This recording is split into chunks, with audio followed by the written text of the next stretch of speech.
presidente que había ganado era Juan Orlando, lo hizo la comunidad internacional a regañadientes porque sabía del problema que había habido en Honduras. Entonces, en todos los reconocimientos decía, reconocemos, no felicitaban muchos de ellos, no reconocemos, Tomamos nota. tomamos nota y exigimos que haya un diálogo y una plática y reformas y en diferentes lenguajes, en diferentes redacciones, era más o menos el mismo mensaje.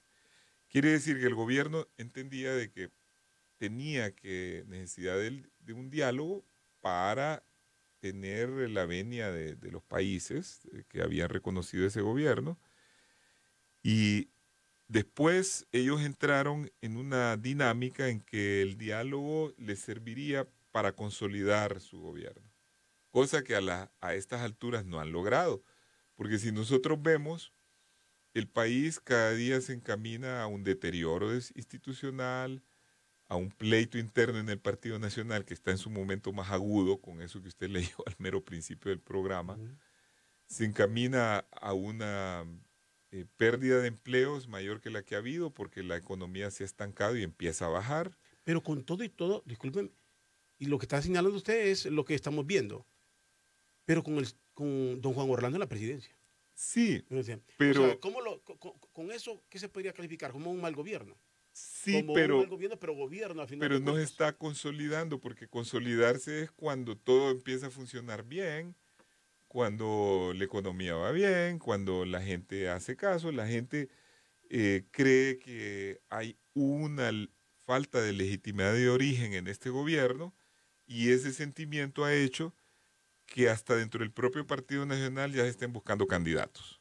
Nunca había ocurrido que en el primer año de gobierno se lanzaran candidatos del partido de gobierno, ni siquiera se lanzaban candidatos de los otros partidos, no digamos del partido de gobierno. Entonces ese es un síntoma de que hay una falta de legitimidad de origen, con lo cual el propósito de consolidar el gobierno no existe, porque cada vez que vemos todo el deterioro de la parte social, la crisis social en que estamos entrando, lo de los migrantes, el problema de la gente que no, que está reclamando, las cuestiones de medicinas, las cuestiones de los servicios, etcétera. Entonces, que los servicios son enteramente responsabilidad del gobierno, ¿verdad? Porque quien fija todas las tarifas de electricidad, por ejemplo, es el gobierno y hay malestar en eso. Quien es el que es responsable de tener a los hospitales proveídos de medicamentos y no ocurre eso y hay una crisis en el sistema médico y denuncias de más actos de corrupción de los que han habido, es el gobierno. Entonces vemos que al final ese propósito de consolidarse no se ha logrado y que por el contrario han perdido una gran oportunidad que le brindó el mismo Salvador por un acto de conciencia patriótica de llegar a acuerdos importantes, porque yo no creo que mañana que van a anunciar los acuerdos vayan a haber acuerdos de peso, pueden haber acuerdos que ayuden al país, como por ejemplo es probable que haya un acuerdo relacionado con amnistía, con los que son los presos políticos, parcial, Reformas pues, electorales. puede ser un acuerdo, pero las reformas electorales las agarró el Congreso también, porque usted sabe que ya eso está siendo discutido por las bancadas. Presidente Oliva ya fue a Estados Unidos y ha ido a un segundo viaje a la OEA para hablar de eso. Entonces eso lo está encabezando prácticamente el Congreso, no lo está haciendo el diálogo. El diálogo aparentemente va a terminar, según me dijeron los nacionalistas, con una propuesta que salga del diálogo sobre que se haga un plebiscito para determinar el problema de la reelección. Pero si vemos, eso no era el propósito original del diálogo. El propósito original del diálogo era salir de la crisis postelectoral que había generado el sentimiento en todos los hondureños y a nivel internacional y que vuelven a repetir cada vez que hay problemas que trascienden la información a la información internacional de la falta de legitimidad de origen del gobierno. ¿Cómo lo podríamos concluir? Así sencillamente. ¿O habría que esperar el informe? ¿Como fracasado? Como? Es que yo no le veo eso de un acuerdo que pese más fuera entre figuras de poderosas, a una cuestión romántica. Lo llamo así. Entonces, finalmente, ¿cómo lo miraría usted? ¿Como fracaso o como...?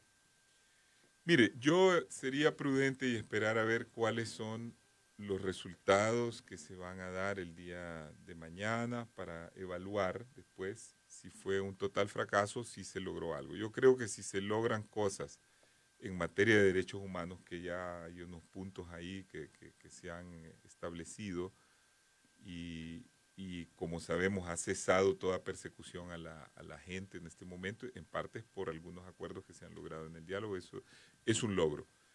El otro logro podría ser esto de la liberación de algunos presos políticos, no digo de aquellos que son delincuentes y hayan aprovechado la crisis política para cometer delitos, que se oiga claramente, y eso ya lo dije una vez, pero sí discernir entre quienes eran personas que estaban manifestando en protesta por el fraude electoral y que fueron apresados y juzgados injustamente y que guardan prisión desde entonces, y de los cuales muchos de aquellos que los estimularon a ir a las calles se han olvidado completamente. Lo único que se acuerdan de eso son Salvador, porque Salvador pasa insistiendo sobre ese punto todo el tiempo.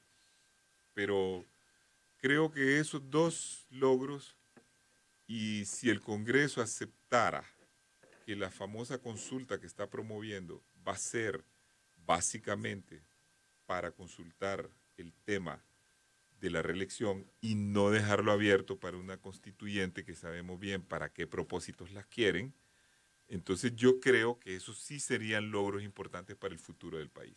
Bueno, ¿para qué propósitos quiere la constituyente? Mire, la constituyente es, Sencillamente es para avalar una reelección. Para... Rodolfo, la constituyente usted sabe bien que en la historia de los países puede tener varios propósitos y puede servir de instrumento político para varias cosas. Y voy a dar algunos ejemplos. En Honduras hubo la primera constituyente, que es cuando se fundó la República, ¿verdad?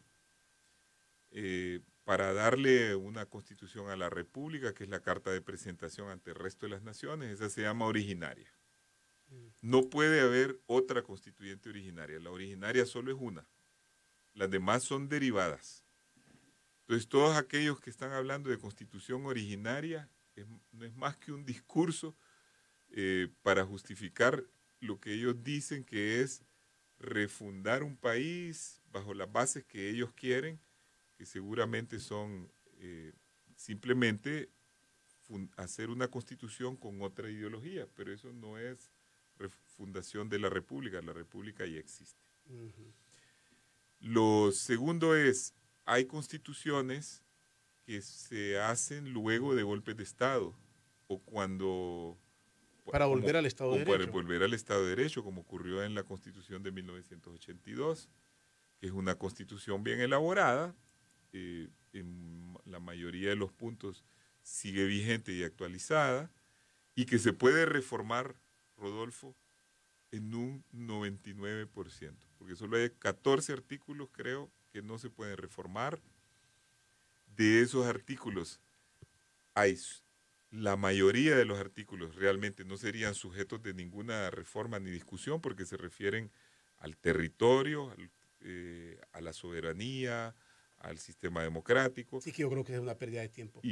Porque no sé si se puede hacer, perdóneme, abogado, lo interrumpo aquí. Y gracias a las personas que nos siguen, pero el Facebook Live tuvimos un atraso, pero ya está la señal, para que me preguntan, ahí está la señal ya en el Facebook Live de Radio América. Y también antes, gracias a todas las personas que están escribiendo, alguien que me decía ahí que me va a mandar, que también me va a regalar libros, no se tomen esa molestia, no se tomen.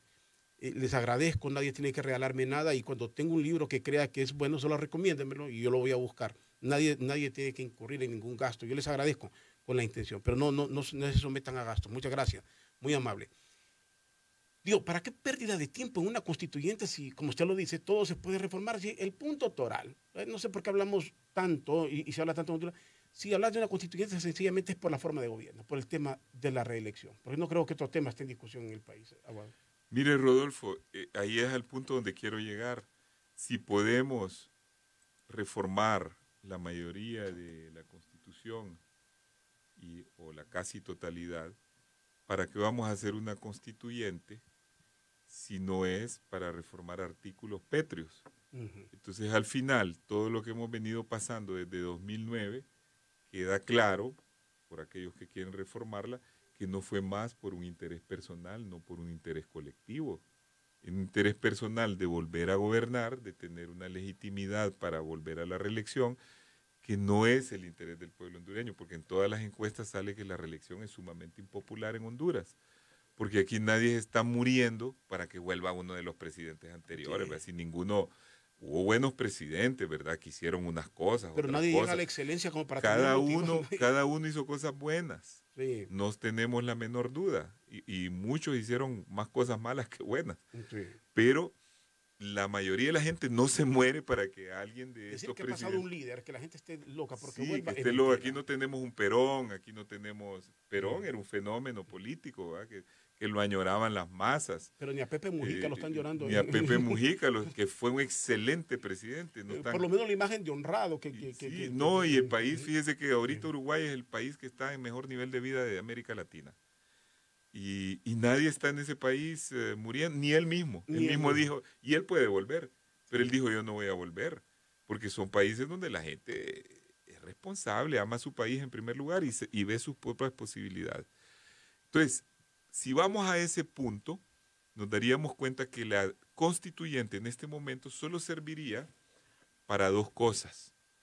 Uno, para lograr un pacto de fuerzas políticas que no tienen la suficiente popularidad sus líderes como para pasar por las urnas y ganar las elecciones. Entonces es una forma de alcanzar el poder por un camino torcido, no por el camino recto de la democracia y de las elecciones, porque sabemos que en este momento no tienen la popularidad suficiente ni el Partido Nacional ni Libre, que serían los dos partidos que están estructurados para sacar la mayor cantidad de diputados. Y que son los que se han puesto de acuerdo. Y que es lo que se han puesto de acuerdo para eso. Aunque si bien, digamos, Manuel Zelaya tiene una cuota de popularidad que es la gente de su partido, que en las encuestas sale ya establecido cuánta gente es, pero no es suficiente para tener una mayoría absoluta. Entonces, estos dos partidos y el Partido Nacional está en una crisis porque no tiene todavía un líder que pueda recoger la voluntad popular del partido que como partido, según las encuestas, tiene más adeptos, que es el Partido Nacional. Pero Juan Orlando tiene la popularidad por el suelo. Juan Orlando es el líder más impopular que hay en este país, en este momento. Sí. El 80% de los hondureños están en contra de él, y eso de acuerdo a información interna del Partido Nacional. No sé en la historia si se registra otro más impopular. No, muy difícil, porque yo creo que es la persona más impopular que hay en todos los tiempos en Honduras. No sé si ha habido alguien más, pero él, de lo que yo recuerde, es la persona más impopular. Y no ha surgido un nuevo líder que aglutine a un partido que sigue siendo fuerte. Entonces, si van las dos maquinarias a una elección para elegir a los constituyentes, diputados para la constituyente, ¿qué es lo que va a pasar? No se está haciendo una elección sobre la popularidad de los líderes de esos partidos, se está eligiendo diputados para la constituyente. Una vez que esos diputados sean electos, ¿qué es lo que va a pasar? Pues para mí que el Partido Nacional, que tiene fundamentalmente problemas con la Maxi, problemas de legalidad, que quiere frenar un poco la acción de la justicia que se está ejerciendo sobre varios de sus líderes, pues va a buscar quizás un pacto de impunidad con Libre.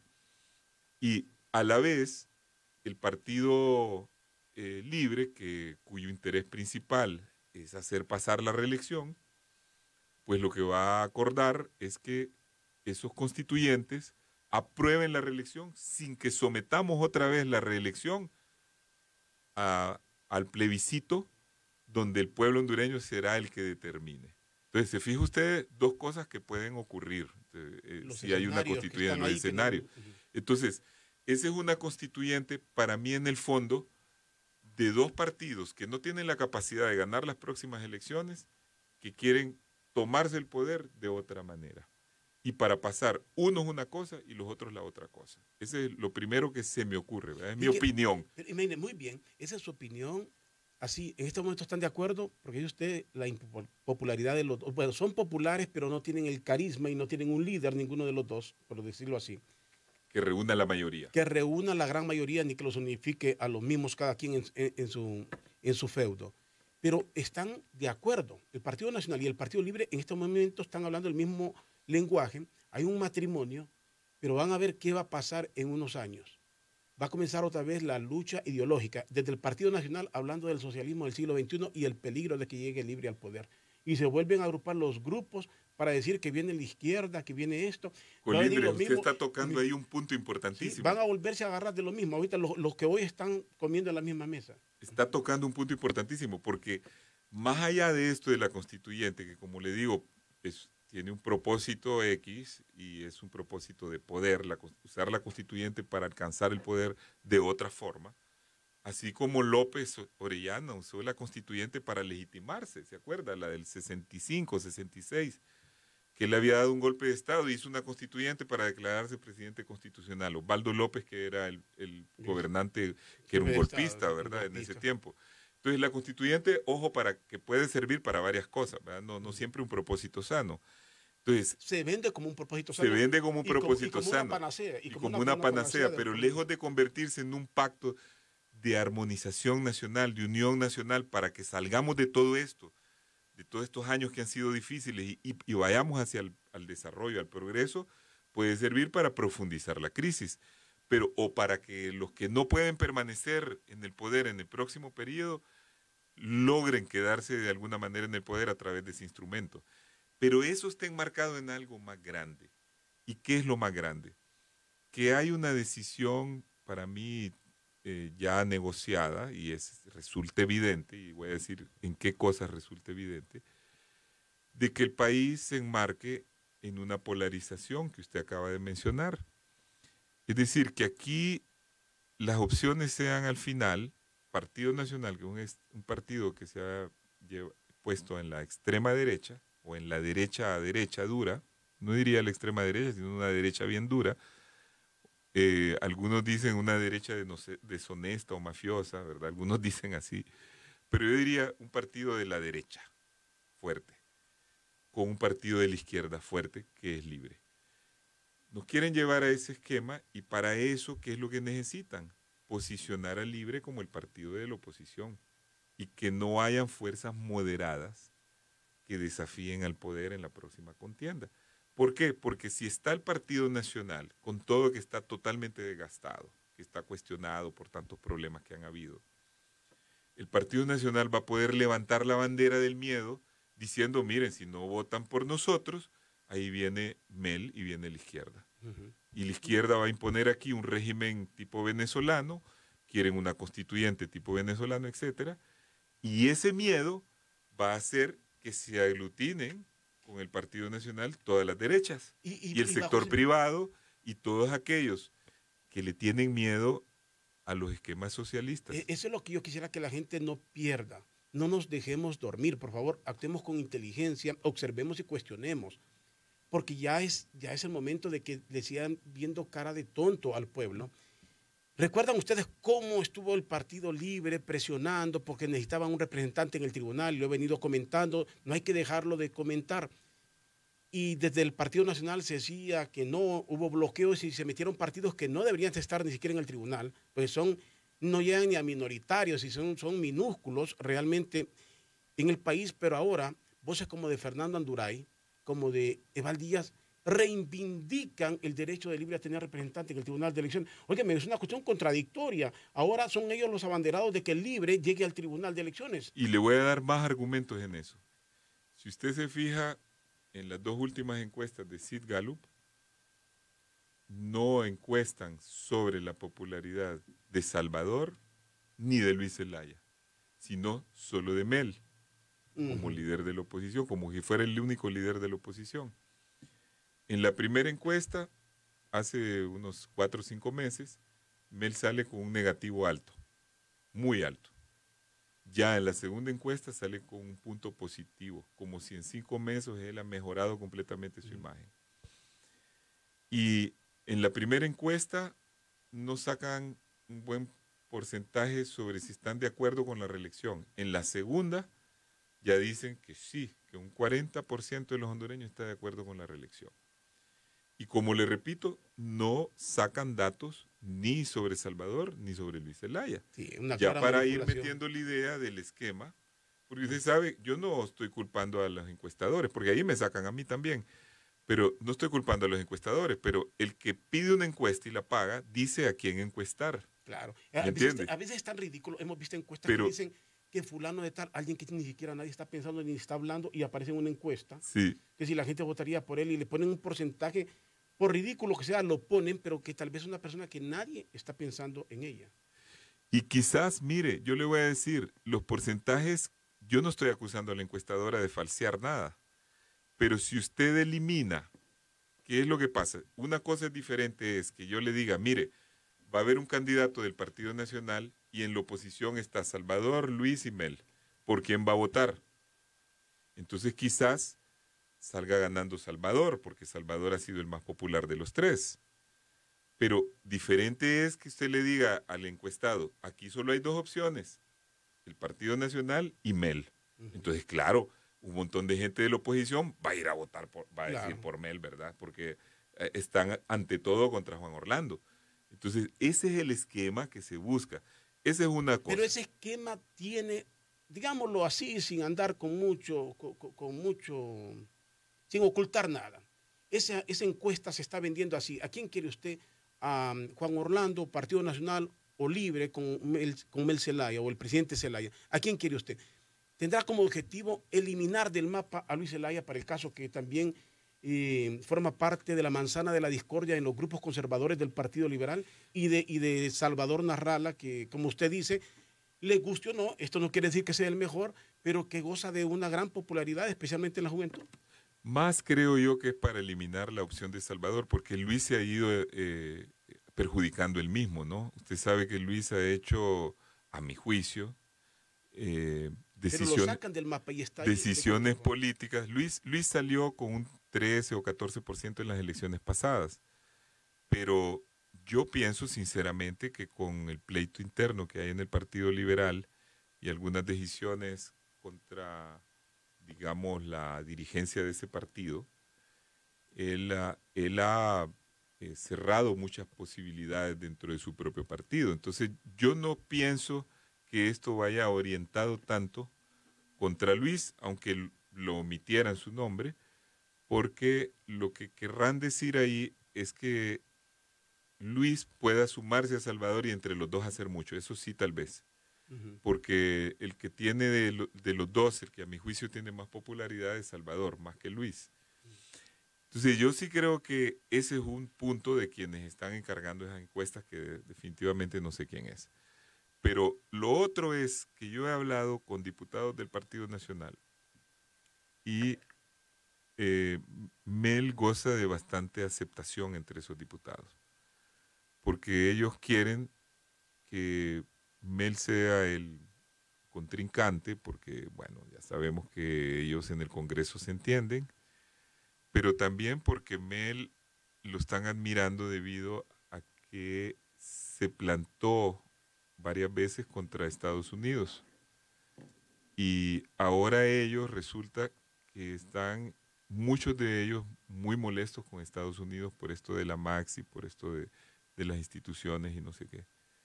Entonces, también ven en Mel la posibilidad de lograr, digamos, como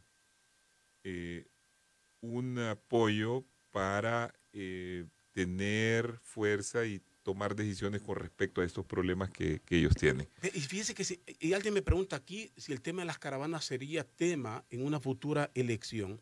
Y vean ustedes, cuando se señala aquí esto de las simpatías, quién las tiene y quién no, quién aparece en primer lugar, y siempre le van a decir que el Partido Nacional es el más estructurado, pero al mismo tiempo le comienzan a vender que las caravanas las mueve Libre. Usted sabe que entre muchas de las versiones que es Libre, primero solo era Bartolo, después que era el Partido Libre. Si partiéramos de eso, entonces estaríamos diciendo que la fuerza más grande la tiene la oposición, o la tendría Libre.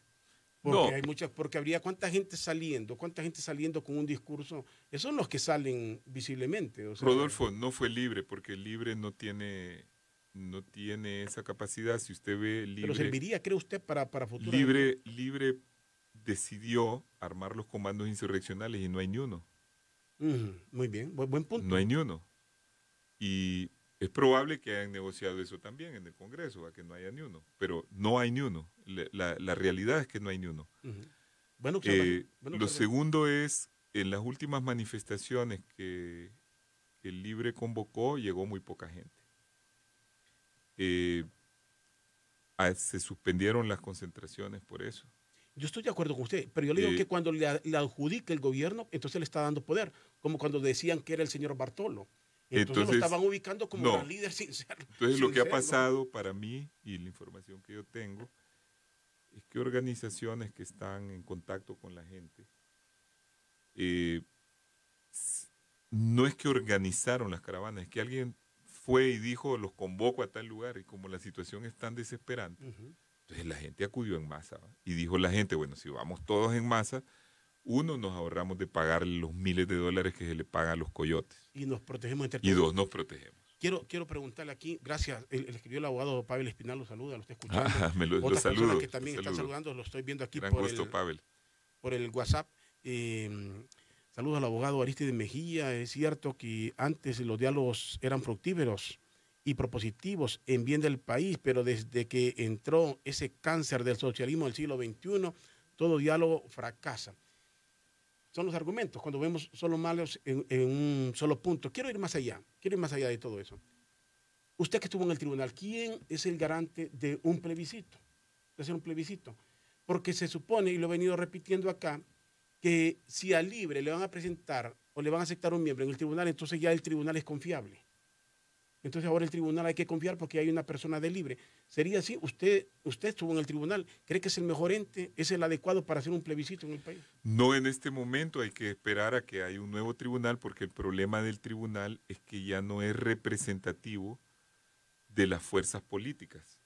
Y aunque incluyan un miembro de Libre, tampoco sería representativo de las fuerzas políticas, porque la fuerza de Salvador, que es considerable, quedaría por fuera. Pero bajo el argumento que él no tiene partido, porque el argumento que no tiene partido no le van a dar, porque esa decisión se tiene que tomar en el mes de mayo, y de aquí a mayo lo más probable es que no le han aprobado el partido, aunque nosotros hemos acelerado todos los pasos para la... Es más fácil que se formen otros que están por ahí. Sí, es más fácil entonces que Salvador. Yo lo que pienso es que ya debemos de terminar con el sistema de representación partidaria dentro del tribunal y que tratemos o pasemos ahora mismo a la despolitización del tribunal, y eso se puede. ¿Por qué no buscamos un profesional, un abogado o varios abogados que son profesionales distinguidos del foro hondureño, que son independientes de los partidos, aunque sean personas que voten por los partidos? Porque aquí todo el mundo vota por un partido, como en cualquier país del mundo. Eso lo han logrado en países cercanos como Panamá, como Costa Rica, mismo El Salvador tiene un tribunal más independiente. Yo creo que lo podemos lograr, y que Honduras requiere de que sus políticos, los que van a decidir eso, los del Congreso, sean conscientes que ahorita ya no podemos jugar con esto, que nadie puede jugar. Si ellos quieren jugar, que no jueguen con el país. El país está en una crisis grande y se puede deteriorar y podemos llegar a peores cosas. Yo comparto con ustedes, sobre todo porque no lo miro tan firme, y sobre todo porque los que nos quieren vender esa idea y los nuevos voceros del Partido Libre que aparecen ahora en el Partido Nacional pidiendo representante en el tribunal. Para Libre, sí. Para Partido Libre, Nacional pidiendo. El Partido Nacional se convirtió en el portandarte y abanderado de que Libre tenga un representante. Sí. Esos mismos, apúntelo el día que se lo digo, esos mismos nos van a decir en el futuro del peligro de que el Libre llegue al poder. Así, no nos perdamos. Van a decir que el Libre es un... Al día siguiente. Solo logran el acuerdo y comienzan a pelear y volver a dividir a la población entre izquierdas y derechas, entre que Estados Unidos es nuestro socio estratégico, el mejor, y aquello representa el socialismo. Las dos fuerzas que nos dividen son las dos fuerzas que en este momento están de acuerdo. Al final yo creo que si se llega a ese esquema que hemos hablado, eso nos va a perjudicar bastante, nos va a volver a perjudicar en la oposición, va a dividir la oposición y va a entronizar a una fuerza que no puede ganar por sí sola y que no la van a dejar ganar, porque este es un país tan dependiente de lo internacional de otros países, sus instituciones son tan débiles, que al final esa opción no es válida, esa opción solo favorece al Partido Nacional. Y esa opción ya la denunciaron dentro de Libre. Ahí hubo una denuncia del padre Melo y otras personalidades importantes de Libre, como creo que ahí está Nelson Ávila, está también Russell Tomé. La plataforma. Y la plataforma, y hay otra gente diciéndole a Libre, mire, ¿en qué se están diferenciando ustedes del tradicionalismo que tanto han denunciado? Si se pusieron de acuerdo ahorita ambas bancadas para aprobar el fondo departamental, que fue tan cuestionado. Entonces, no fue, que es bien cuestionado por el pueblo hondureño. Actualmente, sí. Entonces, estamos viendo con preocupación que esas iniciativas van a perjudicar la unidad de la oposición en torno a un líder popular que pueda vencer al partido de gobierno. Yo estoy muy preocupado y quiero hacer un llamado a todos los ciudadanos cuyo propósito principal es restablecer la democracia, restablecer la independencia de poderes y el Estado de Derecho. Un llamado para que entiendan que lo más importante es la unidad de todas las fuerzas de oposición, que nos unamos todos, pero si se están dando esos pasos, eso va a perjudicar el proceso de unidad. Sería para democratizar el país, para democratizarlo. Pero eso hasta el momento son palabrerías. Alguien me dice aquí que ellos se confunden porque el expresidente Zelaya decía en la universidad que Juan debería de renunciar. Hay un discurso que es político y hay un discurso que es privado. Yo no sé cuál está aplicando aquí el presidente Zelaya, solo él sabrá si es cierto o no. Se me fue el tiempo, abogado. Tenemos que irnos y vamos a seguir dialogando en otra ocasión. Le agradezco mucho que me haya acompañado aquí en el programa Doble Vía. Es un placer, Rodolfo, estar aquí con usted y me encantan las preguntas que usted siempre hace porque se ve que usted es un gran entendedor de la política y de todos sus laberintos y intersticios. Pues tratamos de preguntar lo que está ahí, sin ningún temor, se enoje quien se enoje. Eso es lo importante. Y aunque le caigamos mal a la independencia del periodismo. Mientras se pueda. Bueno, aquí están los libros a propósito. Periodismo muerto y... Esos son como municiones para su guerra. Así es.